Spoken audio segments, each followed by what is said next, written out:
ውዱ ትላለህ ካናዳ ኧረ ካናዳ አንተ ካናዳ አይደል ያለው ከጀርባ ትክክለኛ ካናዳ ነው የሚመስለው ያበደ ነው ካናዳ ነኝ ኧረ ካናዳ አንተ እንደውም ካናዳ አይደለም ሌላ ታሪክ ውስጥ ነው ተማን ይመለ አንዴው እንዳማረበት ካናዳ እንዳልክ ማለት ነው እሺ ኢየሱስ አምላክ አለው በልስ አልልም ራሱ ኢየሱስ አምላክ ነው እንዴ አምላክ አለኝ ራሱ አምላክ ነው አምላክ አለኝ ያለው ማለት መቼ አለ ኤሎሂ ለማ ሰበቅታኒ አምላኬ ስለምን ተውከኝ አለው መስቀል ላይ ሆኖ ማን ነው ሰው ሆኖ ነበር ፍጹም ሰው ፍጹም አምላክ ነው ከፈለክ አሳያለሁ እንዴ ሰው ሆኖ ነበርና ሰው አይደለም እንዴ ኢየሱስ ስለዚህ አሁን የቱ ጋር ነው አምላክ የሆነው እሺ አሳየኝ እሺ ሰውነቱን ተማምነናል አምላክነቱ አምላኩን ላሳየ አውጣ መጽሐፍ ቅዱስ አለ አራ ችግር የለውም እኔ አንተ ብቻ ለመጥቀስ ያብቃ ምዕራፍና ቁጥር ነገር አራ በታ 10 ጠቅሳለሁ እስኪ አንድ ጥቀስ ችግር የለውም 10ን ተውና አንድ ጥቀስ አንድ እሺ አንድ ራዕየ ዮሐንስ አውጣ ራዕየ ዮሐንስ 1:8 ላይ ራዕየ ዮሐንስ ምዕራፍ 1 ቁጥር 8 አይደል ያለና የነበረ ሁሉን የሚገዛ ጌታ አምላክ አልፋና ኦሜጋ እኔ ነኝ ይላል አለ ማን ነው ይላል ኦሜጋ ነኝ ይላል ማን ነው ይላል የሚለው ማን ዮሐንስ ማን ነው ይላል እያለ የሚነግረን ኢየሱስን ነው እየነገረን ያለው የት አለ ኢየሱስ የሚለው እንደውም በቃ ለምን ማሳረፊያ ሌላ ነገር አልሰጥሽም አሳረፈኝ እሱ አይደል ነው የምፈልገው ነው አሳረፈ ፈጣሪ እንደሆነ አሳያለሁ በቃ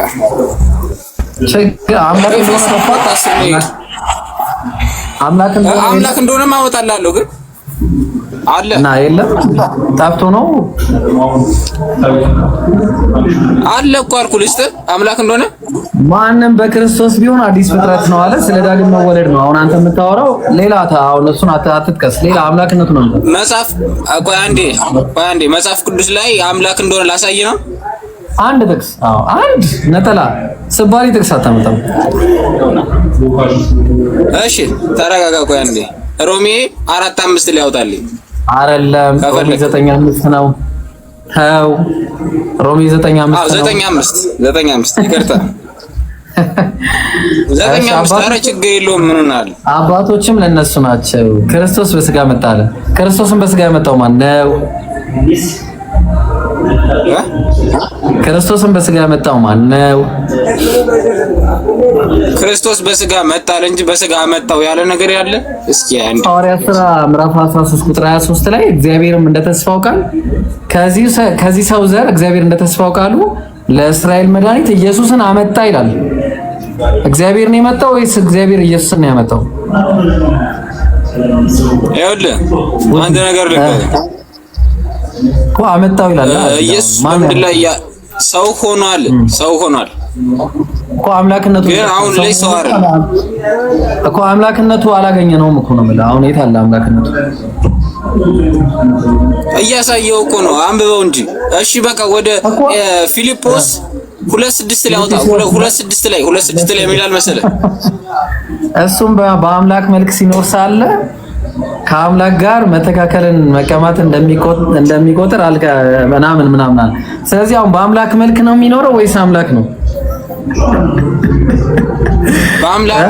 በአምላክ መልክ ሲኖር እንኳን ያለው በእግዚአብሔር እርሱ በእግዚአብሔር መልክ ሲኖር ሳለ ከእግዚአብሔር መተካከልን መቀማት እንደሚኖር ነገር ምናምን ነው የሚለው ምን መሰላው ከአምላክ ጋር መተካከል በመጀመሪያ አምላክ ሆኖ ሳለ አይልም አይደል አምላክ ሆኖ ሳለ ነው የሚለው ወይስ በአምላክ መልክ ሲኖር ሳለ ነው የሚለው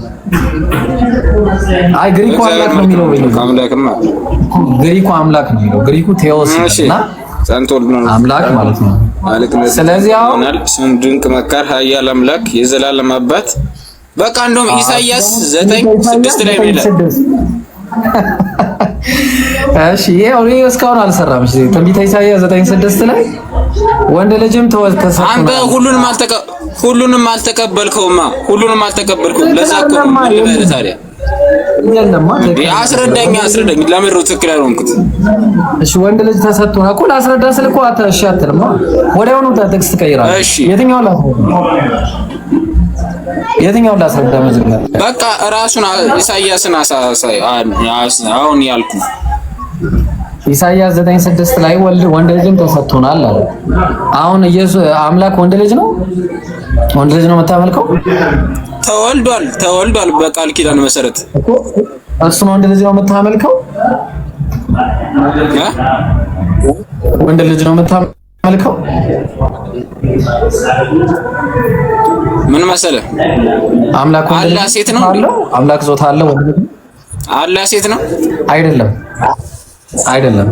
እና ኢየሱስ በስምንተኛው ቀን ተገርዟል? ኢየሱስ በስምንተኛው ቀን ተገርዟል? መጽሐፍ ቅዱስ እንደዛ የሚለው ተገርዟል የሚል ሉቃስ ወንጌል ምዕራፍ 2 ቁጥር 24 ላይ ግባና አንብቦ ምን ይላል እስቲ አንብቦ አውጣውና ሊገርዙትም 8 ቀን በሞላው ጊዜ በማህፀን ሳይረገዝ ስሙ ኢየሱስ ተብሎ ተጠራ። እሱ እንደዚህ ሳላየው አላምንም። በአንድ ስልክ እንትን እያልኩ ስለሆነ አሁን ላወጣልህ አልችልም። ቆይ እኔ አወጣልሃለሁ። አንተ አስተኛ እንትን አንስተኛ ስልክህን አንስተኛ እኔ አወጣልሃለሁ። ባይብል ፈተና አስተኛ። ዛሬ ታብሌት አለመያዜ ተበላ ተርፋል። ፎሎ አድርገኝ። ለማንኛውም እኔም ያው ፎሎ አድርጌያለሁ። እሺ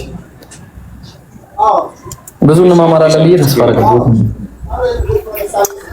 ስሙም ድንቅ መካር፣ ኃያል አምላክ፣ የዘላለም አባት፣ የሰላም አለቃ ተብሎ ይጠራል። ቆይ እሱ ላይ እመጣላለሁ። ቆይ አንድ ጊዜ አሁን ልምጣልህ። የቱ ጋር ተብሎ ተጠራ ብዬ በጠይቅ አታመጣም። ችግሩ እሱ እኮ ነው። እሺ ምን ይላል መሰለ? ይኸውልህ ምን አለ እስቲ እንደ ሙሴ ሕግ የመንጻት ወራቸውን በተፈጸመ ጊዜ ጌታ የናቱን ወለ ተብሎ እሺ በጌታ ፊት ላይ ያቆሙታል። እሺ ሁለቷን እሺ ቆይ እዚህ ጋር 22 ላይ ይመስለኛል። ያው ቁጥር 1 ላይ ሉቃስ ወንጌል ምዕራፍ 2 ቁጥር 1 ላይ ሊገርዙትም 8 ቀን በሞላ ጊዜ በማህፀን ሳይገረዝ መላኩ እንደተባለ ስሙ ኢየሱስ ተብሎ ተጠራ ይላል። አየው አሁን ተገለጠልህ። እሺ አንድ ነገር ልንገርህ። ያንተ አምላክ ኢየሱስ ሰው ሆነ። ቆይ አንዴ ዮሐንስ ወንጌል 2 ምዕራፍ 2 ቁጥር 1 መሰለኝ አይደለም፣ ምዕራፍ 1 ቁጥር 1 ምዕራፍ 1 ቁጥር 1 እንደዛ ነው አይደለ? መጀመሪያ ቃል ነበረ፣ ቃልም በእግዚአብሔር ዘንድ ነበረ፣ ቃልም እግዚአብሔር ነበረ። ከዛ 14 ላይ ምን ይላል? 14 ላይ ምን ይላል? አይ ቆይ 14 ላይ ምን ይላል? ቃልም ሥጋ ሆነ ይላል። ስለዚህ ማን ነው? እግዚአብሔር ማን ነው? ቃል ሥጋን የፈጠረው ማን ነው? እግዚአብሔር ነው። ሥጋን የፈጠረው አዎ። ግን እግዚአብሔር ደግሞ ማን ነው? ቃል ነው ብሎ አለ። አንድ ቁጥር ላይ ቁጥር 3ን መዝለለ ይሄ ሁሉ ችግር አመጣብህ። አሁን ቁጥር 3 ላይ እግዚአብሔር ምን ይላል? ማን ነው መጽሐፉ ምን ይላል? ሁሉ በእርሱ ሆነ ይላል አይደለ? ሁሉም ከሆነው ማንስ እንኳን ያለ እርሱ ማለት ሆነ የተባለ ነገር ሁሉ በቃል ሆነ አይደለ? አይደል? ሆኗል። ቃል ደግሞ ማን ነው? እግዚአብሔር ነው እኮ። ቆይ ልነግርህ እኮ ከሆኑ ነገሮች መካከል አንደኛው ቃል ሥጋ ሆነ ሲባል በቃል አማካኝነት ሥጋ ተፈጠረ ማለት ነው።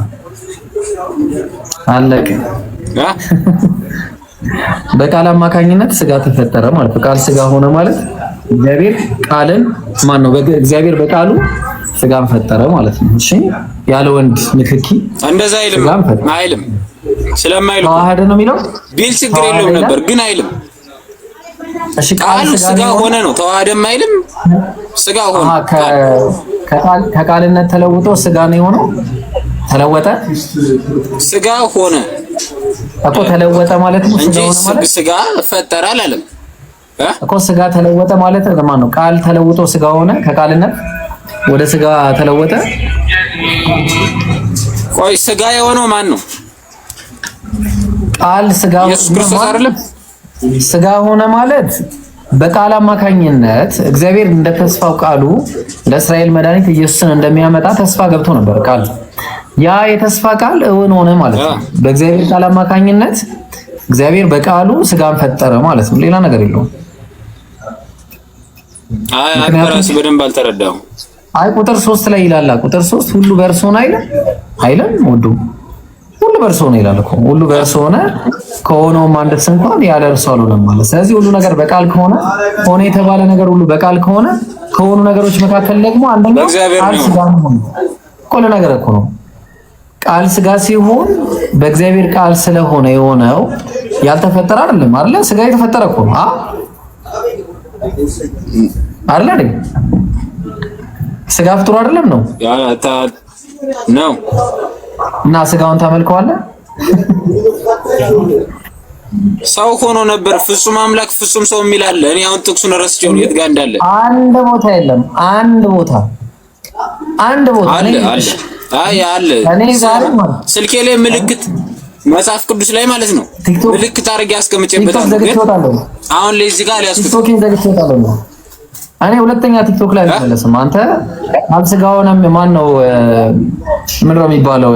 አሁን ያልከው ቃል ፍጹም ሰው ፍጹም አምላክ የሚል ካመጣ እኔ ቲክቶክ ዘግቼ ነው የምወጣው። በቃ አልመለስም ከዚህ በኋላ። አንድ ጥቅስ አመጣላለሁ ግን አምላክ እንደሆነ ሌላም ጥቅስ ላምጣልህ። ለማንኛውም እሺ አምጣ እስቲ ደግሞ ጠብቃ ደግሞ እሺ ግን እኮ አላስረዳኝም። እንትን ኢሳይያስ 9:6 አላስረዳኝም። ወንድ ልጅ ነው ብዬ እኮ ስለ አምላክ ሌላ ታሪክ ውስጥ ገባ። ወንድ ልጅ ነው የምታመልከው? አዎ ነው ወንድ ልጅ ነው። አዎ እና ወንድ ልጅ ነው አምላክ ሆኖ ነበረ፣ አሁን ግን አይደለም። የቱ ጋር ነው ሆነ የሚለው? ወንድ ልጅ አምላክ ወንድ ልጅ ሆነ የሚለው የት አለ? እኛ ወንድ ልጅ የሚል ነው እንጂ ያየነው አምላክ ወንድ ልጅ ሆነ የሚል የለም መጽሐፍ ላይ። ወንድ ልጅ ተሰጥቶናል አለ እኮ ወንዱን ልጅ ታመልከው። አሁን ወንድ ልጅ ስለዚህ ወንድ ልጅ ፍጡር ነው። ፍጡር ይመለካል። አንተ እኮ ግራ የሆንክ ነው እኮ ማለት የምታወራው ነገር ግራ የሆነ ነገር ነው። ለምን ግራ? ትክክለኛ ነገር ነው እንጂ አምላክ እኮ ከኔ ውጪ ሌላ አምላክ አይኖርህ አለ እኮ። በላይ በሰማይ በታችም በምድር ካለው በውሃ ውስጥም ካለው አንዳች ለተቀረጸው ምስል አትስገድ፣ ለሐውልት ምናምን በቃ ከኔ ውጪ ሌላ ምንም አምላክ አይኖርህ ብሎ ተናግሯል። ስለዚህ ከአምላክ ውጪ የተፈጠረ ሰው ይሁን የተወለደም ሰው ይሁን ድንጋይም ይሁን ምንም ነገር ከሱ ውጪ ሌላ ማምለክ አግባብ አይደለም።